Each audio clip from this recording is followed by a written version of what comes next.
드린 것 같아서. 근데 그게 사실은 제가 여러분들 보고 그냥 읽으라는 게 아니고, 저는 맥락은 좀 모르고, 갑자기 이제 저희 아이 엄마가 인문학책 좀 추천해달라고 그래가지고, 저는 그냥 제 생각에 그냥 떠오른 대로 당신 좀 읽어봐 하고 이제 그런 뜻으로 이제 했던 거지, 그런 건 아니었습니다. 아무튼 제가 여러분들 좀 불편하게 해드린 거 죄송하게 생각합니다. 예. 인문학을 요즘 우리가 관심 많잖아요. 인문학을 우리가 공부하는 이유는 우리가 뭐 이렇게 지적 유의를 하기 위해서, 먹고 살기도 힘든데 우리가 그런 걸 할 겨를이 없잖아요. 그리고 또 우리가 뭐 우리의 유식을 뭐 이렇게 과시하기 위해서 하는 것도 아니고, 인문학이라는 것은 결국 우리가 인생을 어떻게 더 잘 살 것인가, 우리에게 주어진 삶을 우리가 어떻게 더 지혜롭게 살 것인가, 생을 허비하지 않고. 인생이라는 것은 여러분 문제 해결의 과정이에요.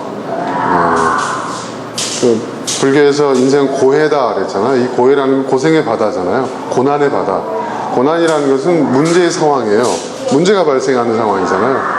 그러니까 인생은 끝없이 문제가 발생하는 상황이에요. 근데 적지 않은 사람들은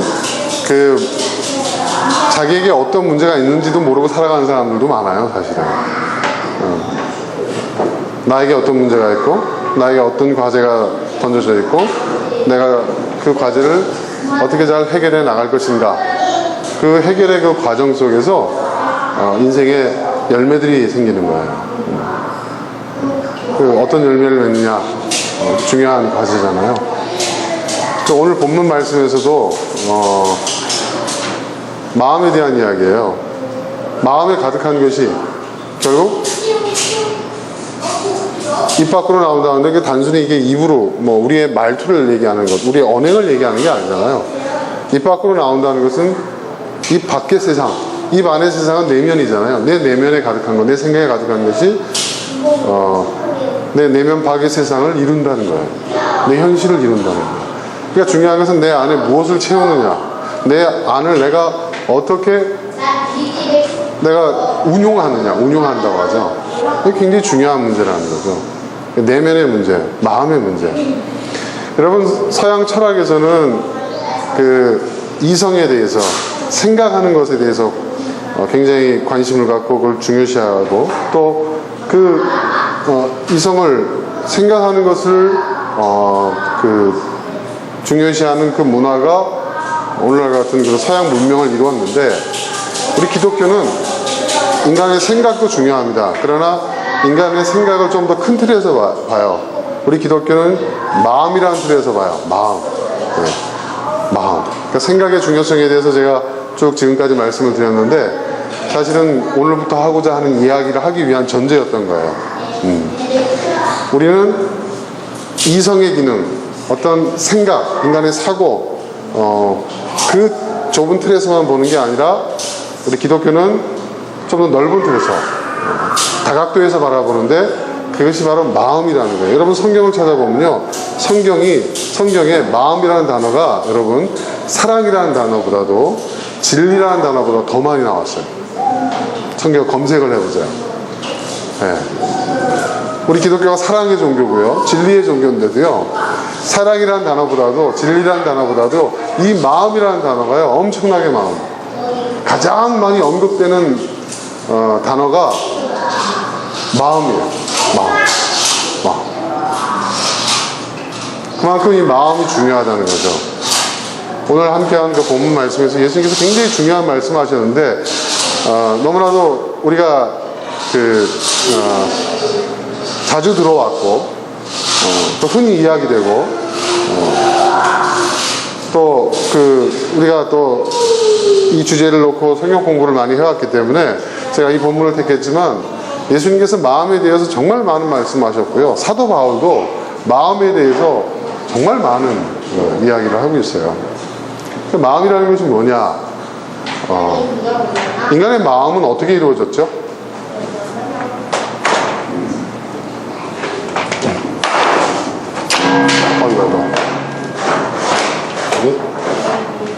왜 이렇게 말을 안 듣지?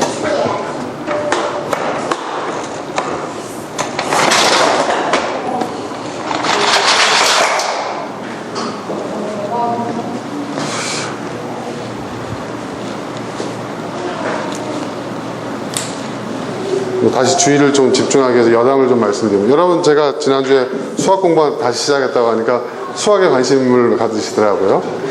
수학 독본 안 읽으셔도 됩니다. 근데 수학 독본 또 우리가 읽을 때 학교에서 공부하듯이 그런 생각으로 읽으면, 그런 관점에서 읽으면 여러분 수학의 정석이나 수학의 독본이나 다를 게 하나도 없어요. 네. 여러분, 저는 이렇게 수학 공부를 해야 된다는 겁니다. 팁을 좀 드릴게요. 여러분, 유리수가 뭐죠? 여기 학생 누가 있어? 학생 대표. 유리수가 뭐지, 유리수가? 여러분, 유리수, 무리수 뭐 이거 배웠잖아요. 유리수가 뭐예요? 네? 유리수. 네? 무리수는 뭐예요? 나눌 수 없는 수. 근데 유리수를 어떻게 표현하죠? 네? 분수로 표현도 되죠. 그러니까 자연수로 표현되는 거잖아요. 그렇죠? 기호에 의해서. 근데 그 유리수라는 것은 뭐냐면, 그 유자가 무슨 유자죠, 여러분? 네? 있을 유자죠. 무리수는 뭐예요? 없을 무예요. 여러분, 있는 숫자, 그 2는 뭐예요? 이치이라는 거죠. 있는 것의 이치를 따지는 수라는 얘기예요. 그러면 유리수 개념이 딱 들어오죠. 그죠? 있는 숫자, 있는 것, 그러니까 존재하는 것을 숫자로 나타내기 위해서 쓰여지는 것들이 유리수라는 거예요. 네. 그리고, 그럼 반대로 무리수는 뭐예요?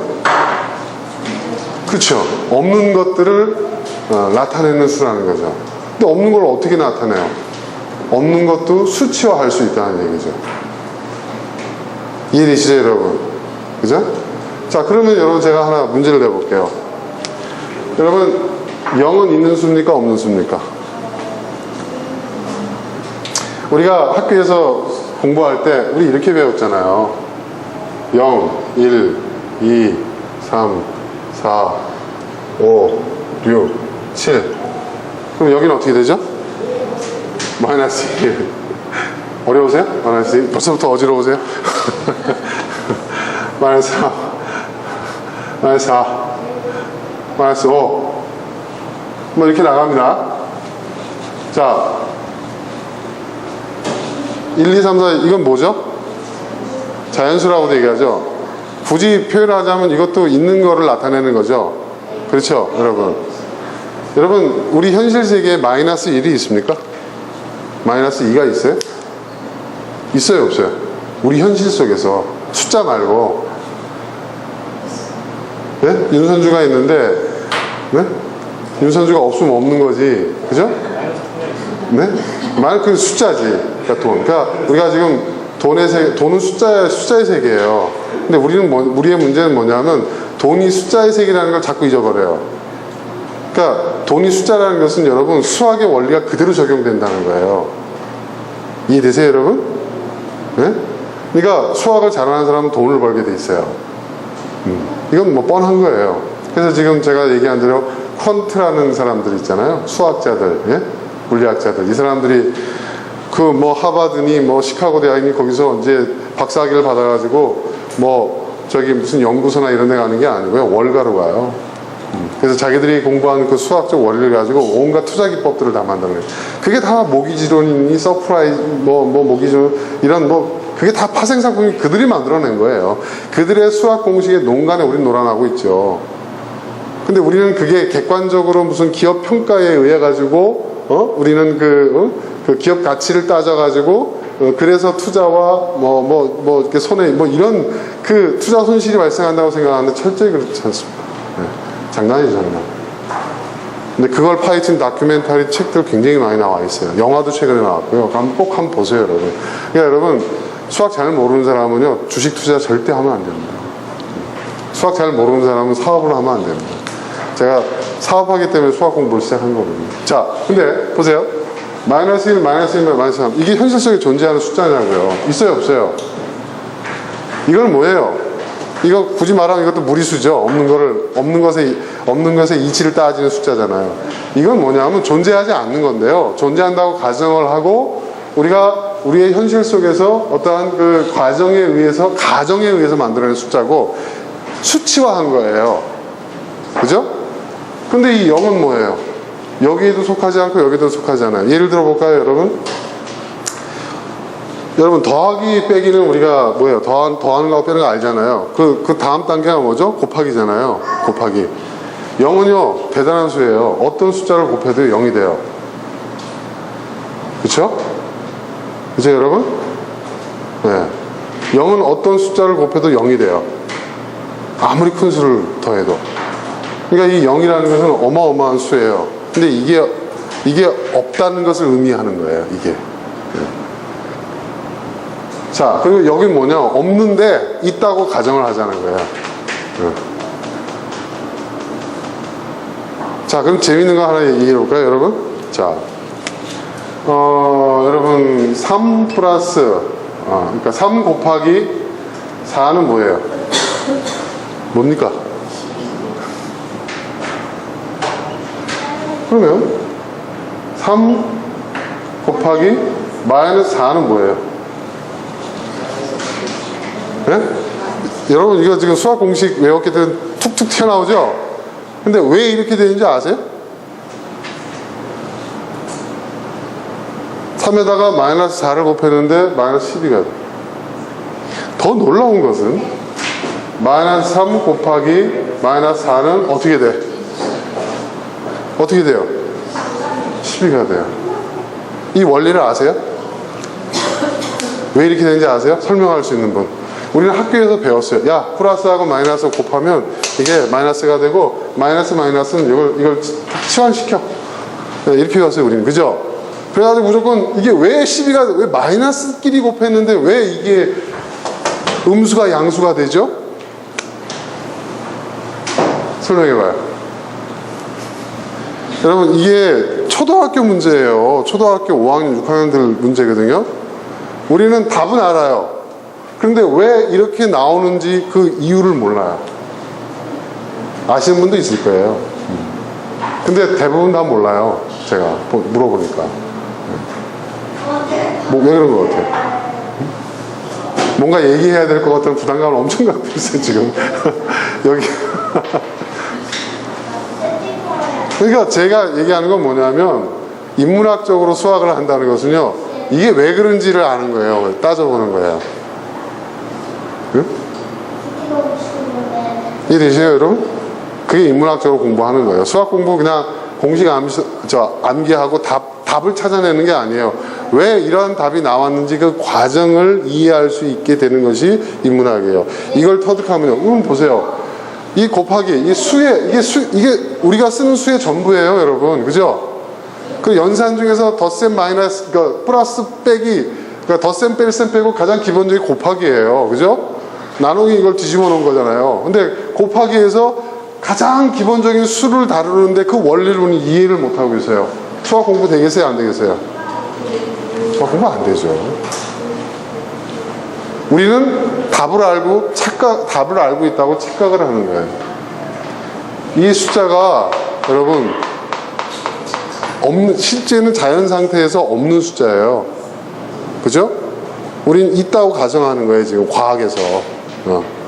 응? 그걸 곰곰이 생각하면 왜 마이너스 곱하기 마이너스가 양수가 되는지를 알 수가 있어요. 답을 알려줄까 말까.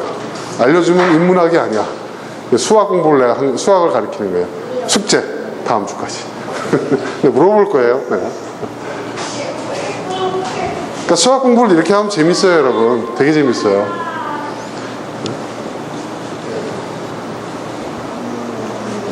피타고라스 정의 아시죠? 네, 이것과 피타고라스 정의 저희 노정관 형제 한번 얘기해봐요. 생각나는 대로. 직접 쓰는 것 같은데. 예. A 플러스 일견의 길이에 제곱은 가로와 세로 가로에 여기가 곱셈. 피타고라스가 그거 다 아실 거예요, 여러분. 모르셔도 상관없어요. 피타고라스가 왜 이걸 생각해냈을까요? 할 일이 없어서 측정, 측량하기 위해서 피타고라스가 어떤 전설에 의하면 피라미드 측정, 그리고 농사를 지는데 측량을 해야 되는데 그걸 하기 위해서 이걸 생각해냈다 이제 이러겠는데 그게 아니에요. 피타고라스가 철학자잖아요. 물론 수학자이기도 하지만 피타고라스가 왜 피타고라스 정의를 생각해냈냐 하면 여러분 제가 얘기했죠. 3차원의 가장 기본적인 형태가 뭐예요? 삼각형이에요. 그죠? 삼각형이란 말이에요. 그러면 그 피타고라스의 정의를 가만히 보면요. 뭐가 있냐면 우리가 살고 있는 이 3차원의 세상에서 3차원의 세상에서 우리가 가장 정확한 어떤 선택, 판단, 계산을 하는 방법을 연구하는 과정에서 찾아낸 거예요. 아시겠어요? 네? 그 관점에서 피타고라스 정의를 딱 보면요. 이게 완전히 다르게 보여요. 그래서 피타고라스 정의가 여러분 생각할 때 뭔가 측량을 할 때만 수학 문제를 풀 때만 여러분 쓰여진다고 생각하는데요. 이게 그대로 여러분 논리에도 적용이 되고요. 논리에도 그대로 적용이 되고요. 그 다음에 이것이 그대로 또 법 해석 어떤 하는 데에도 이게 그대로 적용이 돼요. 놀랍죠? 네. 그 과정을 이해하는 것이 그거를 볼 수 있는 것이 인문학적 관점이라는 얘기입니다. 이게 어디 있냐고요? 피타고라스가 그러면 애초에 이거를 왜 했는지를 알아야 되잖아요. 그럼 원전을 봐야 되겠죠. 물론 피타고라스가 남긴 책이 단편밖에 없어요. 하지만 고대 사람들이 피타고라스가 해놓은 한 말 또는 그가 써놓은 책들, 그 저작들 단편을 모아놓은 것들이 있는데 그 책을 보면은 이런 걸 이해할 수가 있는 거예요. 그러면 하나도 이걸 이해하면 암기할 필요가 없어요. 네, 이해가 되니까. 그리고 연산할 필요도 없고 뭘 쓸 필요도 없어. 그냥 보고 답이 그냥 나와. 이렇게 되는 거예요. 그러니까 여러분 수학 공부를 우리가 정말 잘못했어요. 정말 잘못했어요. 네. 그건 그렇고. 자, 마음에 대한 얘기를 하겠습니다. 여러분 제가 전에 이제 한번 말씀드렸죠. 인간의 사고가 있어요. 사고. 인간의 생각, 사고. 이거를 이제 생크라고 그러죠. 자, 근데 성경은 인간을 이 사고의 범위를 마음으로 봐요. 그리고 이 마음이, 그러니까 이 마음에 무엇이 채워져 있고 그 마음을 어떻게 내가 쓰느냐, 운용하느냐에 따라서 내 마음 안에 있는 것이 마음 밖으로, 나의 현실로 이루어진다고 얘기를 하고 있어요. 그러니까 결국 뭐냐, 모든 것은 이 마음 먹기에 딸렸다는 말의 그 원조가 성경이라는 얘기죠. 그죠? 그렇습니다, 여러분. 그러니까 인간이 생각한 것을 만들어냈잖아요. 문명. 그러니까 인간의 사고가, 인간의 이성이 문명을 만들어냈어요. 똑같은 얘기죠. 마음도 마찬가지죠. 마음이 우리가 살고 있는 우리의 삶을 만드는 거예요. 자, 그런데 이 마음은 어떻게 이루어져 있느냐? 인간의 내면이라고도 얘기할 수 있는데, 내면. 자, 성경에서 인간이라는 존재를 어떻게 본다고 하죠? 인간이라는 존재? 그러니까 서양 철학에서는 인간의 그 육체와, 그죠? 분리를 하잖아요. 인간의 정신을, 그죠? 성경도 그런 면이 있어요. 영혼 2분설, 3분설 해가지고 영혼, 육 이렇게 얘기를 하잖아요. 근데 인간이 그러니까 성경에서 인간을 그렇게 얘기할 때 영이 따로 있고 혼이 따로 있고 육체가 따로 있고 이렇게 얘기하는 게 아니라 이것을 세 가지의 요소로 이루어진 한 덩어리로 본다는 거예요. 한 덩어리. 그러니까 이 중에 하나만 빠져도 그건 인간이 아니에요. 죽은 자예요. 자, 그래서 성경에서 이제 얘기하기를 이제 인간의 내면을 영, 혼, 육. 그런데 이 육이라는 것도 우리가 잘 이해해야 될 것이 이 바디, 물리적인 우리의 몸을 뜻하기도 하지만 이것만 의미하는 게 아니에요. 육이라는 것은 뭐예요? 우리의 본능, 우리의 욕망 이런 걸 다 포함하죠. 그래서 이 부분을 가장 잘 나타낸 사람이 프로이드라고 제가 얘기했죠. 그래서 육은 뭐예요? 이드. 혼은 뭐예요? 자, 이성. 우리가 얘기하는 이성, 자, 에고. 영은 뭐예요? 도덕률. 그죠? 슈퍼에고. 이렇게 얘기했어요. 그러니까 사실은 어떤 의미에서 보면 이것을 단순히 생각한다는 것을 이성의 기능으로만 생각했던 그 서양의 철학, 서양의 어떤 그런 그 사상사의 관점보다 성경이 얘기하고 있는 게 사실은 더 폭넓어요. 사실은. 예. 그죠? 그래서 영과 혼과 육이 있어요. 예? 그리고 그래서 성경에서도 이제 그 얘기를 지금 하고 있는데 중요한 것은 이걸 통틀어서 뭐라고 얘기하느냐? 마음이라고 얘기하고, 마음. 그리고 이 마음이 그 사람 자신이에요. 그 사람이에요. 그죠? 내가 나라고 얘기할 수 있는 게 뭐죠, 여러분? 내 마음이죠. 그렇죠? 그렇지 않아요, 여러분? 내 마음이에요. 네. 자, 그런데 최근에 와서 이제 과학자들이 연구를 하고 이제 그 임상을 해본 결과 이 마음이 어떻게 이루어지느냐, 이 결국 생각이라는 것이 어떻게 이루어지냐, 그러니까 이성의 영역이 따로 있고 감정의 영역이 따로 있고 본능의 영역이 따로따로 노는 게 아니라 이것이 통합되어서 움직인다는 것을 밝혀냈어요. 이게 뭐냐? 이제 여기 위에 슈퍼에고가 있어요. 초자. 저기 사모님 아래 사무실 가서 이거 좀 빌려가지고 오세요. 색깔 변화. 슈퍼에고가 있고요. 그 다음에 여기에 뭐가 있냐면 에고, 자아가 있고, 그다음에 여기 뭐가 있겠어요? 이드가 있겠죠. 이렇게 되어 있어요. 이게 이 세 가지의 상호작용에 의해서 인간은 생각을 한다는 거죠. 자, 그럼 각각의 영역이 있다고 그랬죠. 이드는 어떤 원칙을 갖고 움직인다고 그랬죠?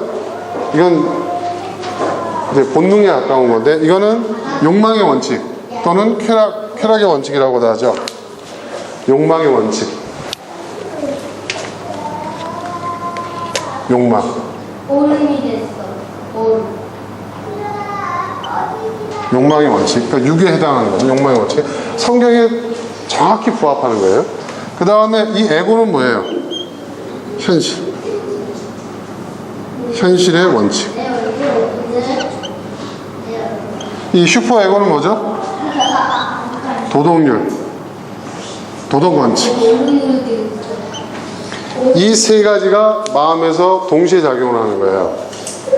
자, 그러면 인간이 느끼는 인간이 생각을 어떻게 시작하게 되는지를 제가 설명을 드리면요. 자, 이런 거예요. 인간이 최초의 생각은, 여러분, 그 생각의 출발점은 본능이에요, 본능. 예를 들어서, 자, 배고픔이 있어요, 배고픔. 배고파요. 배고픔. 힘이 없어. 네, 에너지가 없어요. 그러면은 얘가 배고프다는 신호를 누구한테 보내겠어요? 얘한테 보내요. 자아한테. 야, 배고파. 배고파. 배고프다. 그러면 이 에고는 뭐예요? 그 현실적인, 그러니까 이 배고픔을 배고프다고 해서 여러분 남의 거 뺏어 먹으면 어떻게 돼요? 네? 더 큰 제재가 오죠. 그죠? 감옥에 갈 수도 있고요. 네? 대가를 치를 수 있어요. 그러니까 이 자아는 어떻게 하면 내가 정당하게 이 배고픔의 문제를 해결할 것인가를 찾아야 돼요. 해결해야 돼요. 이 사람은 해결하는 사람이에요. 이 자아는 해결하는 거예요. 그 해결하는 그러면 어떻게 해결하지? 이걸 어떻게 해결하는 게 좋을까라고 문제의식을 갖고 생각하는 것이 사고의 발달인 거예요. 그죠? 사고의 발달.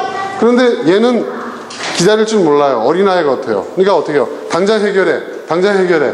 애들 똑같죠. 애들 배고프면 뭐 참습니까? 얘는 당장을 외쳐요. 당장. 얘는 뭐라고 할까요? 기다려. 우리가 강아지 훈련시킬 때 기다려 하잖아요. 똑같습니다. 기다려.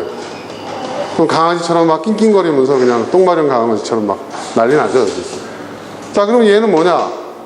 해결책을 찾고 있는데, 자아가 해결책을 찾았는데, 아, 이게 해결책이다 라고 생각하고, 자,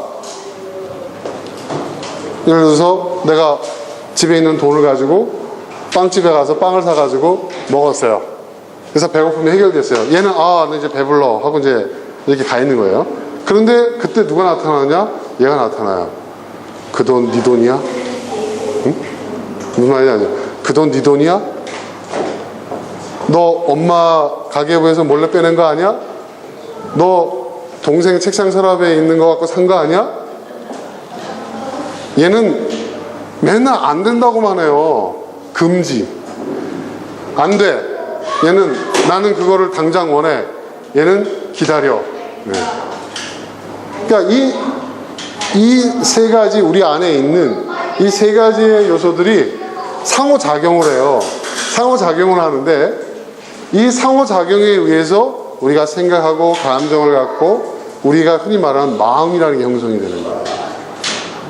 그러니까 성경 말씀에 너희 마음에 가득한 것이 너희 입 밖으로 나온다. 너희 현실을 이룬다. 그 얘기는 뭐냐면 바로 이 세 가지 영, 혼, 육. 성경적으로 표현하면 영, 혼, 육이고 정신분석학에서 얘기하는 그 용어로 얘기한다면 에고와 이드와 슈퍼에고의 상호작용에 의해서 여기에 의해서 어떤 결론들이 네 마음에 쌓여가느냐에 따라서 너의 현실, 너의 삶도 그것에 의해서 결정된다는 거예요.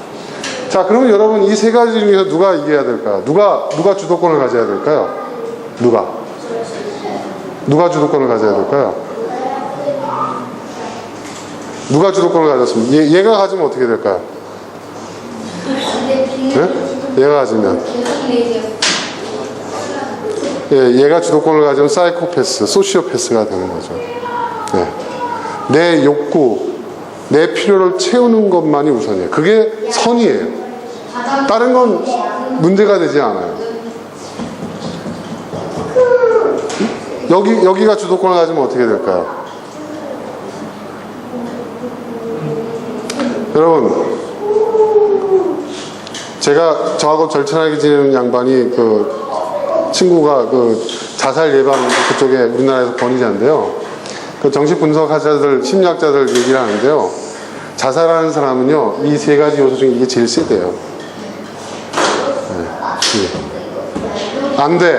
넌 마땅히 이걸 해야 돼. 근데 그거를 충족시키지 못해요. 그럼 어떻게 되죠? 넌 가치 없어. 넌 살 가치가 없는 인간이야. 넌 쓰레기야. 넌 이 땅에 있는 것 자체가 세상에 해야.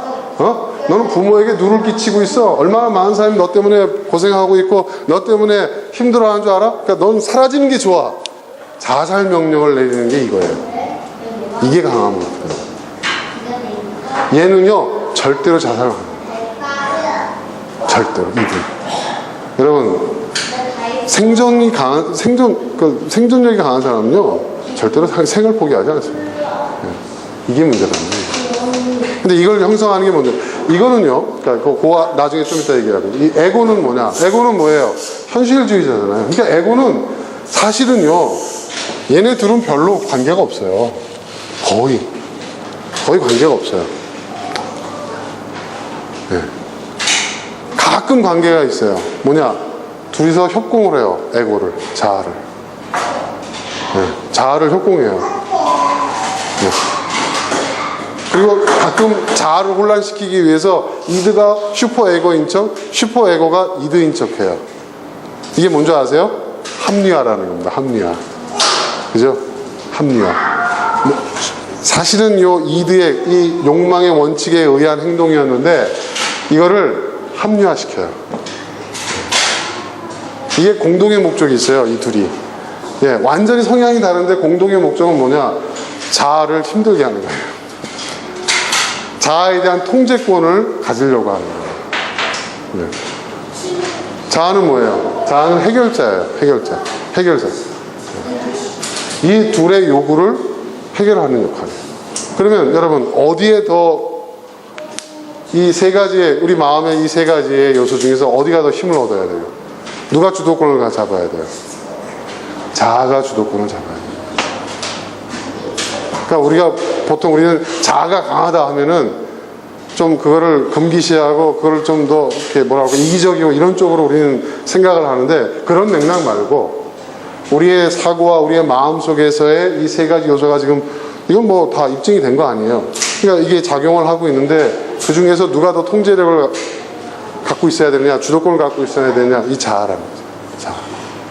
근데 재밌는 게 뭐냐면, 이건 이제 프로이드가 최초로 밝혀놓은 것이고, 지금 이제 그 생물학자들이 인정을 하고 있는 부분들. 이게 뭐냐면, 제가 그때 얘기했잖아요. 자, 우리는 에너지를 어디서 얻죠? 에너지를? 네? 우리는 생명체부터, 아니, 생명체이긴 하지만은 그 생명체를 살아있는 상태에서 얻을 수 없잖아요. 우리 몸에서 다 소화하잖아요. 소화가 뭐예요, 여러분? 소화의 과정이라는 게 뭡니까, 여러분? 쉽게 얘기해서. 유기질을 무기질로 만드는 과정이 소화 아니에요? 그쵸? 네. 그러니까 유기질을, 생명이 있는 유기질을, 유기물을 우리가 섭취를 하잖아요. 그게 그대로 들어가는 게 아니라 그게 소화되잖아요. 그 소화의 과정이 뭐예요? 유기물로부터 우리에게 필요한 영양소를, 에너지를 뽑아내는 과정이죠. 그 과정이 뭐예요? 유기물을 무기화시키는 거죠. 그렇죠, 여러분? 그죠? 그러면, 자, 우리는 스스로 자가를 못해요. 그죠? 우리의 에너지를 생산 못해요. 그럼 우리는 어떻게 해요, 여러분?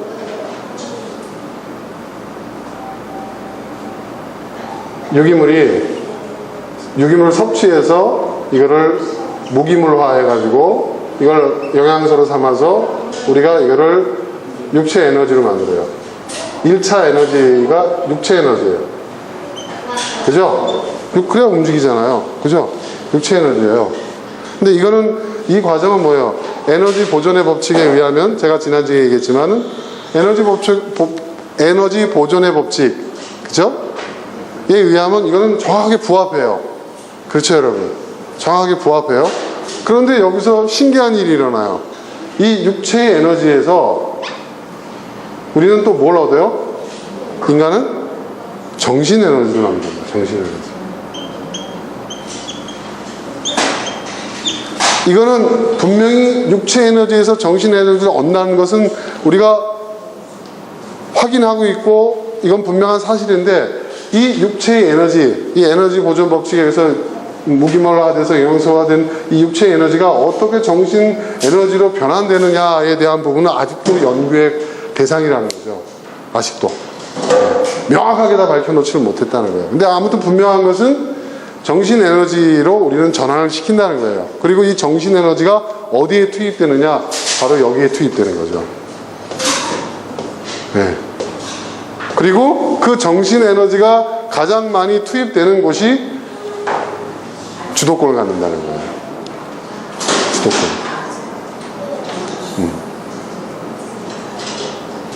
그러면 이 에너지를 투입한다는 것을 뭐라고 얘기하느냐 하면, 정신 에너지를 이 세 가지 요소에 투입하는 것을 뭐라고 얘기하냐면, 뭐라고 얘기할까요, 여러분?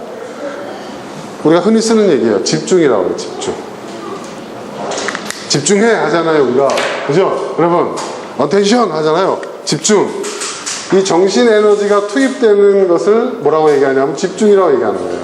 자, 여러분, 우리가 야, 공부하는데 좀 집중해 하잖아요. 이 얘기가 무슨 말이냐면, 야, 정신 에너지를 너 공부하는 데가 투입을 좀 해, 이 얘기예요. 네? 그러니까 내가 현실의 원칙에 집중을 하면, 나의 마음을 여기다 쏟아부으면, 예? 이 에너지를 여기다 집중하면 에고가 강해져요. 내가 도덕률, 도덕률에 이걸 집중을 하면요, 이게 강해져요. 이게 이게 강해졌을 때 좋은 점은 뭐냐면, 잘하면 이 사람이 그런 어떤 성리군자와 같은 사람이 될 수 있고, 예? 바람직한 방향을 가면, 잘못되면은 마포대교로 간다 이거죠. 그리고 여기에 이제 되면은 아주 최악의 경우에는 사이코패스나 소시오패스가 되거나 거의 통제가 불가능한 굉장히 그 욕망지향적인 그런 사람이 된다는 거예요. 근데 재밌는 게 뭐냐면 여러분, 근데 또 재밌는 게 뭐냐면요, 서로가 이 집중을 끌어올라고 그래요. 정신 에너지를 끌어올라고 그래요. 여기가 다, 이 세 가지가 다. 세 가지가 다 끌어오려고 하거든요. 근데 재밌는 게 있어요. 여기 뭐가 있냐면 반집중이라는 게 있어요. 반집중. 반집중이 뭔지 아세요, 여러분? 반집중. 집중을 반대한다는 거죠. 그게 아니라 집중을 방해하는 거예요. 서로가 이 집중을, 여기에 에너지를 투입되는 것을 방해해요. 반집중. 그러니까 이 에너지를 놓고 싸운다는 거죠. 이 정신 에너지를 놓고. 정신 에너지를 놓고. 이해되세요, 여러분? 이게 순식간에 우리의 마음속에서 일어나는 일들이라는 거예요. 우리는 지금까지 이거를 의식하지 않고 이런 역학관계가 존재한다는 것을 우리는 전혀 생각하지 못하고 우리는 그냥 살아왔잖아요. 근데 매 순간순간 끊임없이 이러한, 컴퓨터로 따지면 이게 일종의 연산과정이나 마찬가지잖아요. 이러한 메커니즘이 계속 내 안에서 이루어지고 있다는 거예요. 자, 이제 제가 오늘 여러분한테 이걸 설명드렸어요. 그러면 여러분이 이걸 의식하겠어요? 의식하지 않겠어요? 이제 의식하겠죠? 그쵸? 그러니까 예를 들어서 내가 누군가가 뭔가 욕심이 생기고 식탐이 생기고, 그런 게 내 마음속에 있으면 여러분 어떻게 생각하시겠어요? 이제는 내가 배가 고픈가 보다, 내가 허한가, 이렇게 생각하실 텐데, 이제 어떻게 생각하시겠어요? 이 에너지를, 이드가 에너지를 지금 집중하고 있구나. 그쵸? 그런 거 의식할 수 있겠죠? 그죠? 그리고 막 죄책감에 그런 게 시달리면 어떻게 돼요? 나는 내가 크게 잘못했기 때문에 죄책감을 많이 느낀다고 생각을 했는데, 그게 아니라 이 에고가 집중하는, 정신에너지를 끌어가는 거예요. 그러면 그 상태가 되면요, 이 에고의 정신에너지가 집중이 되면요, 평상시에 굉장히 건강한 자존감을 가진 사람도요, 우울증에 빠져버려요. 실제로 그렇습니다.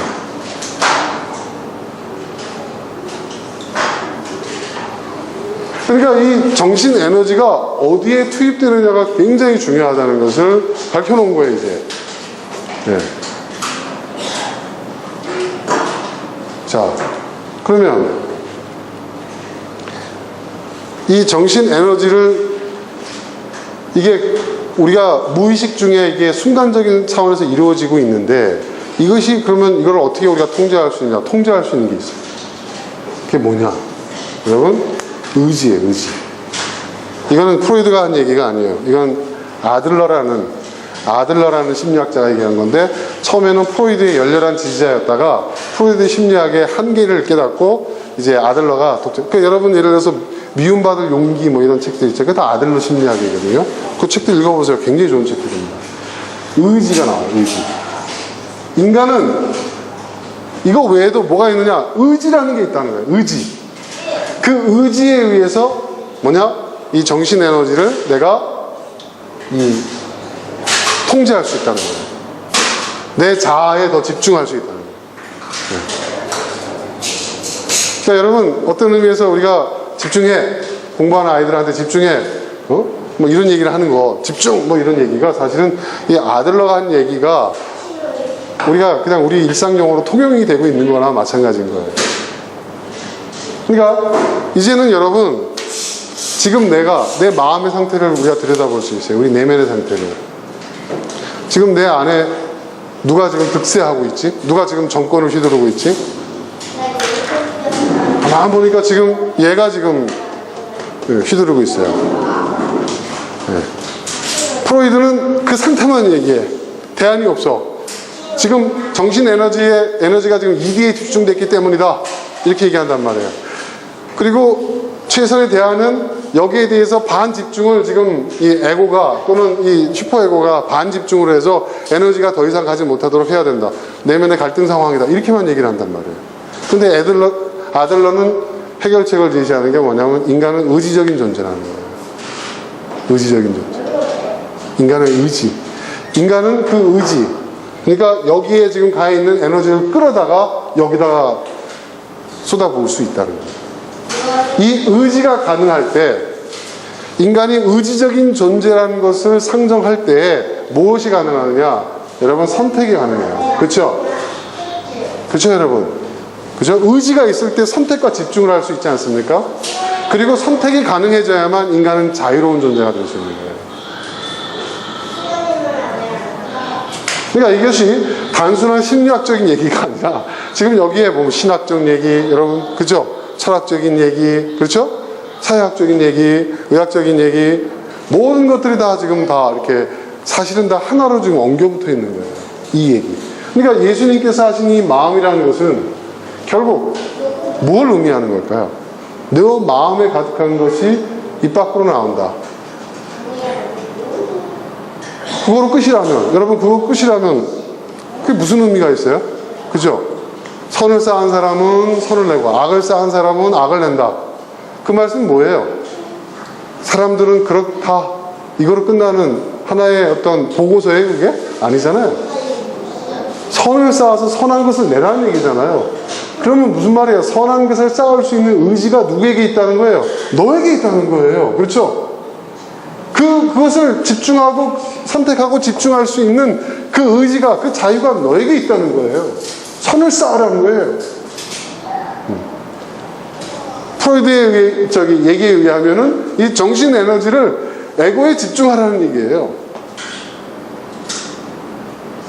이해되시죠, 여러분? 여러분, 성경에서요, 재밌습니다.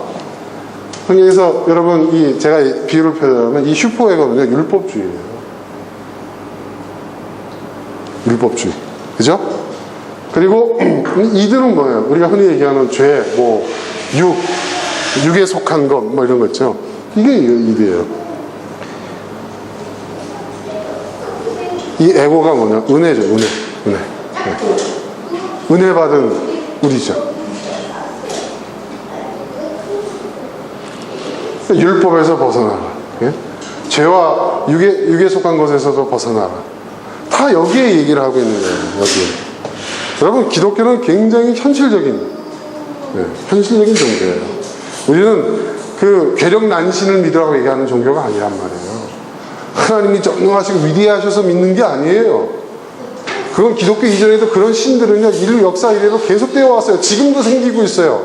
그렇죠? 힌두교에서는요, 여러분 어떻습니까? 하루에도 신이 수십 개, 수백 개의 신이 존재하잖아요. 그런 괴력난신을, 가장 힘센 신을 믿는 게 기독교의 신앙이 아니란 말이에요.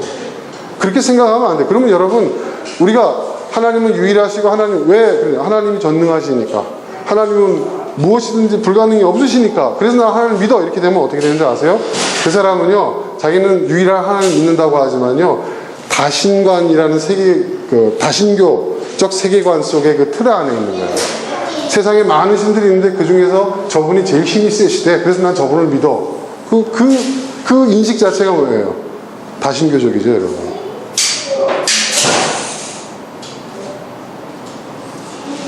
우리가 그래서 하나님을 믿는 게 아니에요.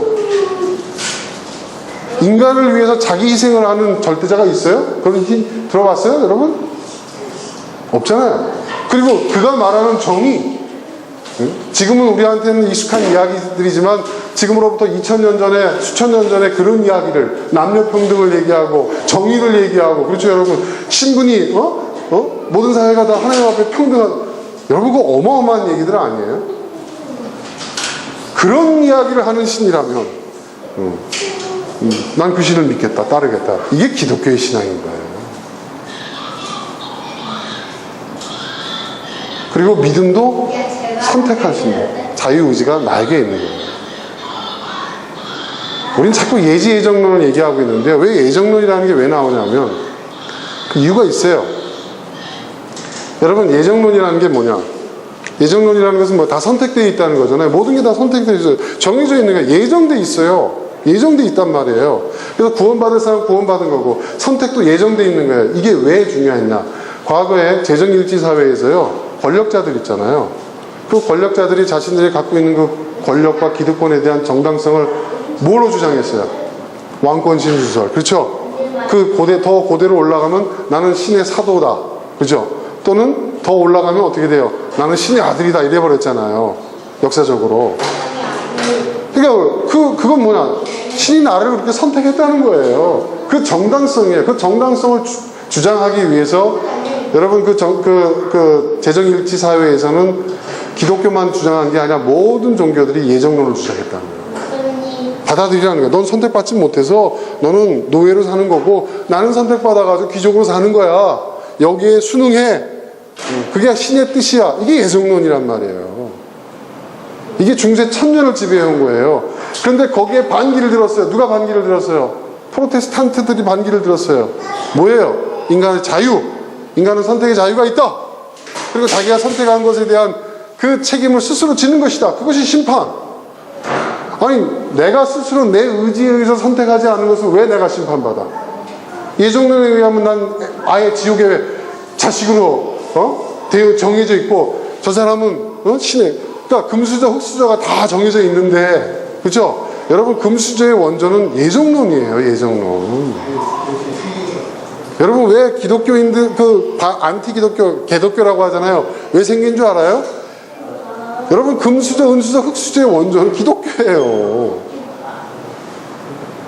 전 그것이 가장 반기독교적인 것이라고 생각합니다.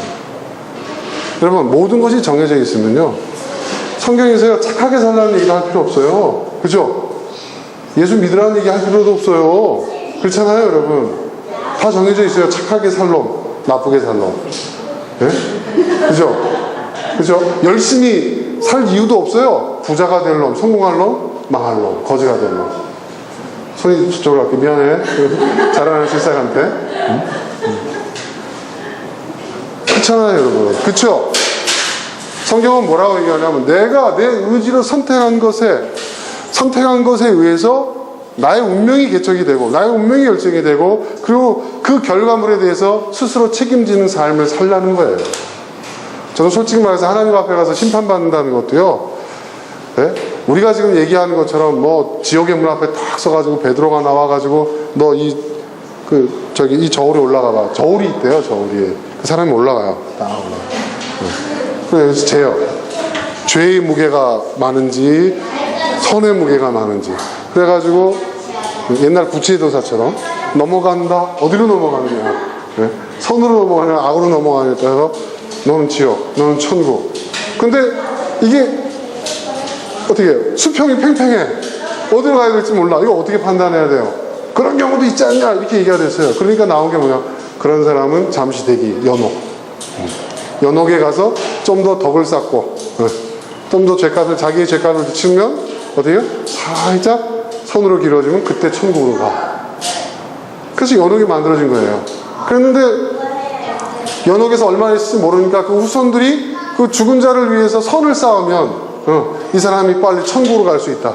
그래서 나온 게 뭐죠 여러분? 네?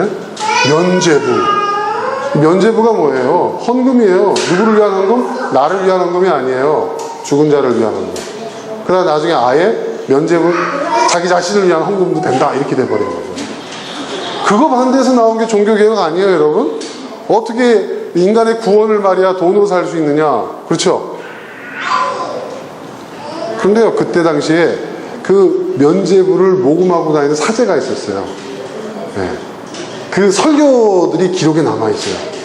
얼마나 재미있는 줄 아세요? 네? 그 사람들이 대단한 부흥 강사들이었어요. 그 내용을 보면요 오늘날 부흥 강사들이 교회에서 하는 내용과 정확하게 일치해요. 더 노골적이에요. 여러분이 헌금함에 네? 금화와 은하를 넣었을 때 그 헌금함이 떨어져서 바닥에서 딸그락 내는 그 소리가 들리는 그 순간 여러분의 부모님이 천국 실제로 그렇게 나와 있어요 여러분. 네. 금화는 좀 더 빠르게 네. 네. 실제로 나와 있어요 그런 기록들이. 그걸 반대하는 거예요. 그죠? 그게 우리 프로테스탄트의 정신이에요. 그 프로테스탄트의 정신보다 더 여러분 더 급진적인 그 사상이 바로 그 유명한 아나베프티스트. 네. 농민혁명 아나베프티스트. 왜? 종교개혁자들도 변질됐거든요 나중에. 변질됐어요. 그 변질에 대해서 반대하고 나온 사람이 아나베프티스트. 제가 지금 쓰고 있는 그 이메일 그 주소가 뮌쩌잖아요, 뮌쩌. 예? 토마스 뮌쩌. 예. 천주교로 도망가면, 그러니까 교도들이 사는 지역으로 도망가면 천주교가 잡아주기고, 개신교들이 있는 지역으로 도망가면 개신교가 잡아주고, 평생 도망다니다가 다, 예? 핍박받았던 그들. 토마스 뮌쩌가 저의 멘토입니다. 별 얘기를 다 하네요, 제가.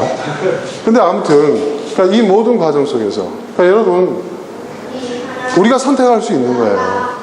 우린 몰랐잖아요. 그죠? 내 마음속에서 어떤 작용들이 있는지. 그러니까 이제 여러분, 사고의 가장 큰 힘이 뭔지 아세요? 사고의 가장 큰 힘? 사고의 가장 큰 힘이요. 주관과 객관을 분리하는 거예요. 얘기했잖아요, 제가. 이게 출발점이라고. 소크라테스가 너 자신을 알라는 것은 뭐예요? 네가 알고 있다는 것은 지극히 주관적인 것이지 그것이 객관적인 사실이 아니라는 거죠. 네가 알고 있다는 착각에 빠져 있을 뿐이에요. 너는 주관적인 지식을 갖고 있을 뿐이라는 얘기잖아요. 그죠? 그죠? 그게 바로 사고의 출발, 모든 사고의 출발은 주관과 객관을 구분하는 데서 시작되는 거예요. 네. 주관과 객관. 이 말은 또 이거를 적용하면요. 이게 무슨 얘기냐면 우리의 마음을, 우리의 내면을 객관화시킬 수 있는 거예요. 응? 동생이 막 미워. 미워. 근데 동생을 때리고 싶어. 근데 때리는데 마음 같아서는 벌써 한 방 날렸어. 그런데 때리지를 못해. 왜 때리지 못했을까? 얘가 얘기하는 거야. 너 동생 때리면은 부모님한테 혼날 거야. 네? 그리고 또 생각을 해보니까 그 두 갈등하는데 얘가 또 뭐라고 얘기해? 야, 근데 사실 그렇잖아. 객관적으로 네 동생이 너보다 싸움 잘하잖아. 너 한 대 때렸다가 2대 맞을 거야. 그렇지? 그렇잖아. 그런 생각이 오지? 아니야? 그냥 목사님 상상이야. 아무튼 넌 착해서 그런 생각 안 하겠지. 근데 목사님 그런 생각 많이 하고 살았어. 그러니까 이것이 뭐냐? 내 마음속에서 이루어지는 일들이라는 거예요. 그리고 이런 일들이 계속 한 과정에서 누군가가 주도권을 딱 잡아요. 그리고 주도권을 잡은 곳으로 나는 행동하게 된다는 거예요. 그런데 이 싸움에 그러면 다른 대안이 없느냐? 그냥 이 싸움에 누가 이기는지 우리는 항상 결과를 기다리고 있어야 되느냐? 그게 그 유명한 누구냐? 여러분, 마르틴 루터가 얘기한 노예의지론이라는 거예요. 의지를 갖고 있다 우리는. 근데 우리는 뭐냐?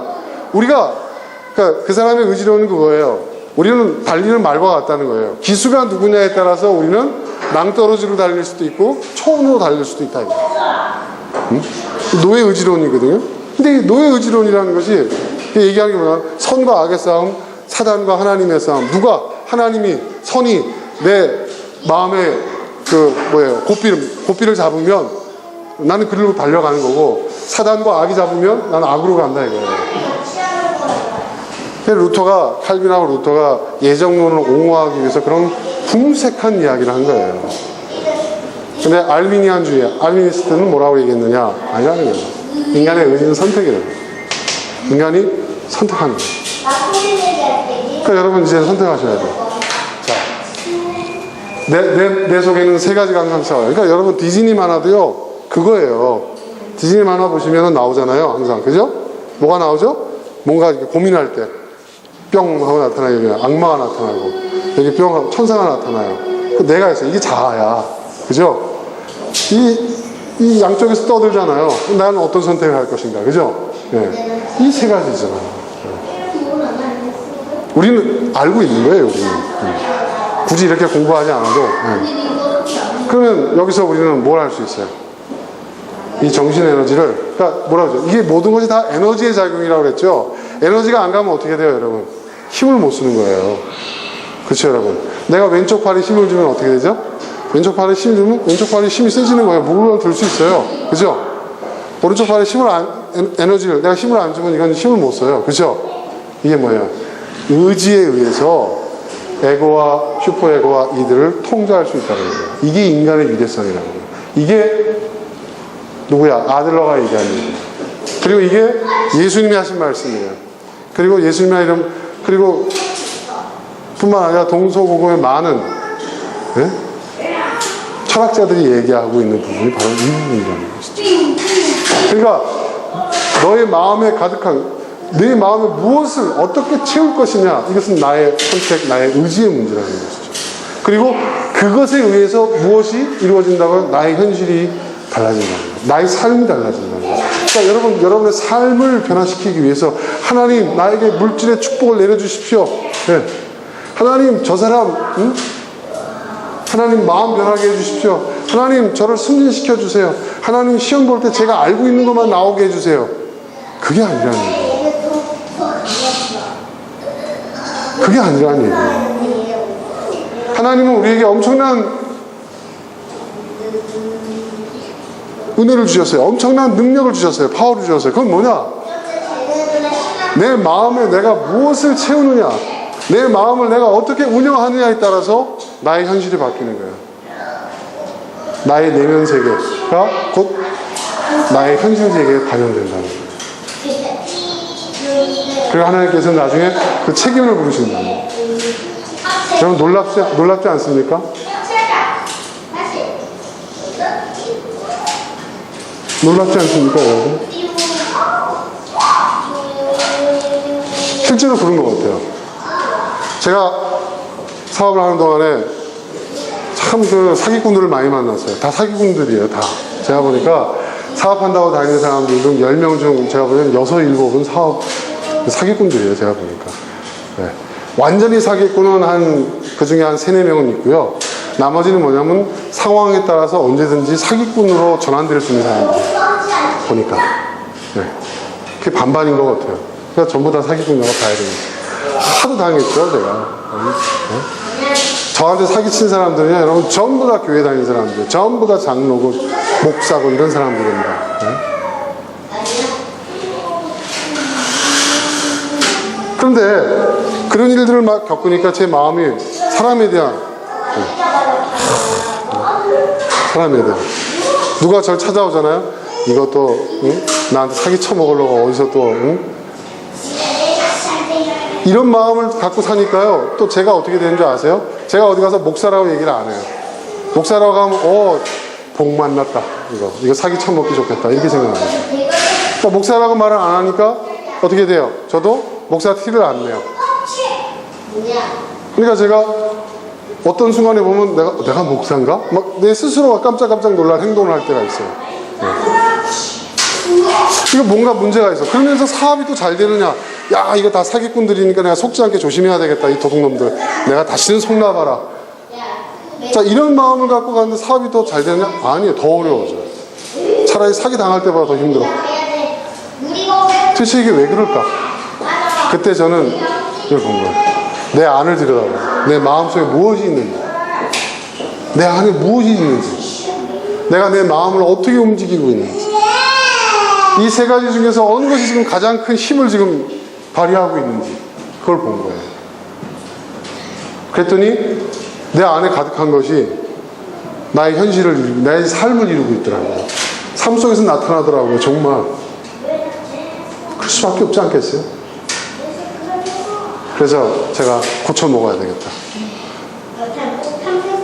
나의 현실은 정말 그쵸, 사기꾼들 많죠. 얼마나 많아요. 또 제가 얼마나 그런 일들을 많이 당했어요. 그것 때문에 제가 얼마나 저희 직장한테 혼났어요.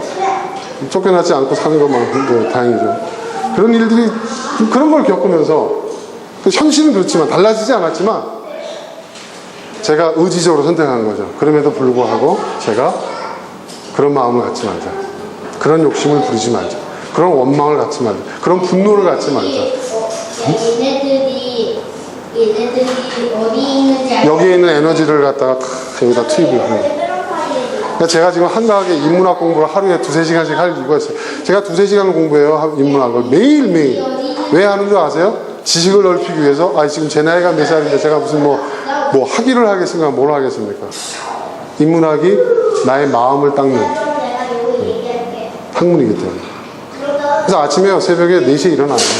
눈이 탁 떠져요. 일어나가지고요. 커피 내려가 한 잔 마시고 책상에 앉아가지고, 네, 여러분. 제가 좋아하는 클래식 음악을 하나 딱 듣고요. 네. 그리고 책을 펴요. 또 공부해요. 그리고 그 시간이 너무너무 행복해요. 그리고 제가 진짜 집중은 에너지를 집중하는 거죠. 여러분 잠들이 막 떠오르잖아요. 그게 왜 그런지 아세요? 에너지가 분산되기 때문에. 제가 이렇게 몇 개월을 해봤거든요. 지금 올해 들어서 제가 작년 연말부터 지금까지 해왔는데요. 얼마나 이게 이 사람이 참 놀랍습니다. 이게 노력을 하니까요. 이제는 집중이 너무 자유자재로 이루어져요. 네, 정말. 네. 책을 딱 읽을 때요. 당장 오늘 누구를 만나가지고 그 사람을 어떻게 설득시키고 어떻게 해서 이 견적서를 통과시키고 계약을 따내지 막 굉장히 중요하잖아요. 이거 안 되면 정말 지금 우리 회사 큰일 나는데. 그리고 또 또 직원들 사고 치고 막 오만 번잡한. 그리고 또 어저께 또 우리 애들 또 경원이 또 영국에 전화 와가지고 어디가 아프다 그러고 뭐 날리고 이런 잡다한 생각들이 우리의 집중을 방해하잖아요. 그게 우리의 정신 에너지를 빼앗는 거예요. 그러면 저는 머릿속에 큰 가위를 딱 꺼냅니다. 그리고 그 공급되는 전선들을 다 끊어버려요. 하나씩. 그립니다. 끊어버려요. 그러면요, 온전히 한 군데에 집중할 수가 있어요. 여러분, 한 군데에 온전히 집중할 수 있는 사람은요, 그 집중의 대상을요, 자유롭게 선택할 수가 있어요. 제가 볼 때 그게 명상, 옛날에 초승들이 명상했던 게 그런 게 아닌가라는 생각이 들어요. 네. 전 좀 요즘 그런 생각이 명상한다는 거, 묵상한다는 게 그런 게 아닌가. 네. 그리고 얼마 전에 제가 책을 또 보니까 이 수신이라는 말이, 우리가 수신제가 취급평창을 아시죠, 여러분? 저는 수신이라는 것이 뭐 체력을 달려고 뭐 기량을 연습하고, 물론 그런 것도 있지만 수신이라는 이 몸 자체가 또한 마음의 반영이기도 하더라고요. 수신이라는 것은 몸만 닦는 게 아니라 마음도 닦는 거라는 거예요. 그걸 보면서 야, 이것이 과연 일치구나. 동서고금. 예. 어디를 막론하고 모든 철학과 사상과 종교와 모든 가르침이 이걸 얘기하고 있는구나. 여러분, 우리도 이걸 실천해요. 우리 아이들한테도 그걸 가르쳐야 돼요. 아이들. 여러분, 인문학이라는 것은요, 소크라테스의 철학을 대화를 읽었느냐, 플라톤의 뭘 읽었느냐, 토마스 아퀴나스의 뭘 했느냐, 이런 게 중요한 게 아니에요. 사실은. 여러분. 그런 건 몰라도 돼요. 네. 제가 인문학 책, 저도 읽었다면 꽤 읽었다고 하는 사람인데요. 헷갈릴 때 많아요. 네. 그런 건 중요한 게 아니에요. 그 안에 무엇을 담고 있나, 그 내용이 중요한 거예요. 그리고 그 내용을 나의 삶에 적용하는 거예요. 나의 삶에. 그럴 때 변화가 일어나더라고요. 변화가. 제가 사기꾼들 하니까 진짜 사기꾼들만 모이더라고요. 네. 네. 그럼 나도 사기꾼처럼 돼가는 것 같아요. 말투나 행동이. 여러분, 그 경찰들이 여러분, 그 강력계 형사 보세요. 딱 보면요, 강력계 형사가 동로 못해요. 그죠, 여러분? 왜 그런 줄 아세요? 항상 그것만 생각합니다. 지호야. 끊어버려요. 예수님 말씀 맞습니다. 내 마음에 가득한 것이 내 입 밖으로 나오고, 나의 내면에 가득한 것이 나의 내면 밖 세상을 이루는 거예요. 그것을 우리가 할 수 있습니다. 지금 여러분 마음속에 어디에 지금 에너지가 집중되어 있습니까? 네. 그 플러그를 팍 뽑아가지고요, 얘한테 꽂아주세요. 얘한테. 아셨죠? 네? 그리고 우리 아이들한테도 이걸 얘기를 해주세요. 이걸 아이들의 수준에 맞게 이해시켜주세요. 그리고 그 아이들이 스스로 자신의 마음을 다스릴 수 있는, 통제할 수 있는 그런 아이로 성장될 수 있도록 그렇게 해주세요. 다음 주에는요, 제가 무엇에 대해서 얘기할 거냐면 불안에 대한 이야기를 할 거예요. 여러분, 인간이 이젠 예고편까지 얘기하네. 인간의 모든 감정, 그러니까 두려움, 그죠? 그리고 어떤 무서움, 그리고 불안함, 네.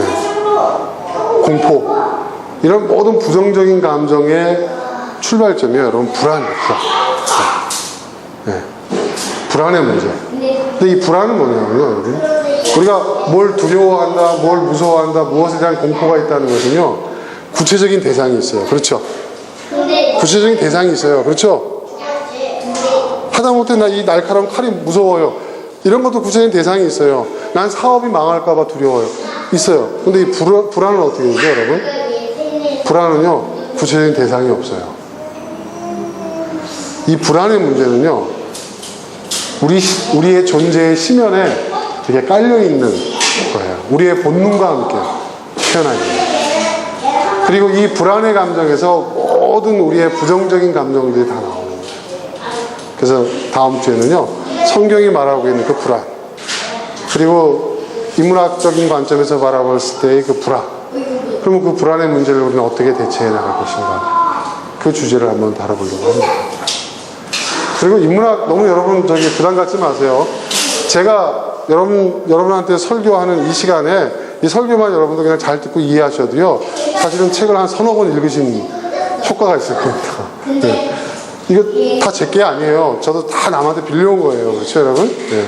여기 지금 제가 지금 슬쩍슬쩍 보고 있는 거 있잖아요, 이거. 이게 지금 저 이거 없으면 큰일 나거든요. 왜냐하면 제가 지금 동안 십수년 동안에 제가 봐왔던 모든 책들을 제가 여기다가 어떤 감명 깊은 건 아이디어 필사, 그 책 전체를 필사를 하는 것도 있고, 요약한 것도 있고, 예. 그래서 그걸 일종의 데이터베이스처럼 해놨거든요. 그래서 그런 걸 가지고 활용을 하는 거예요. 그러니까 저도 다 빌려온 거예요. 남한테 뽑아온 거예요. 그러니까 여러분들이 저한테 책값 주시잖아요. 그 책값 갖고 공부해가지고 여러분한테 주는 거니까 여러분들은 그 서비스를 받는다고 생각하시면 됩니다. 예. 아셨죠? 너무 부담 갖지 마시고요. 그러니까 주일날 잘 들으시고, 예. 뭐 주중에 시간 나시면 한 번 더 들으시고, 그리고 제가 얘기한 것 가운데 난 이 부분이 좀 관심이 있고 이 부분이 좀 더 궁금해. 그러면요, 여러분 그분한테 물어보십시오. 그분, 네이버 그분한테. 아까 제가 수학 문제 낸 거 있잖아요. 네이버 그분한테 물어보십시오. 네, 자세하게 아주 그냥 설명이 나와 있습니다. 저도 그분을 매우 존경하고 있습니다.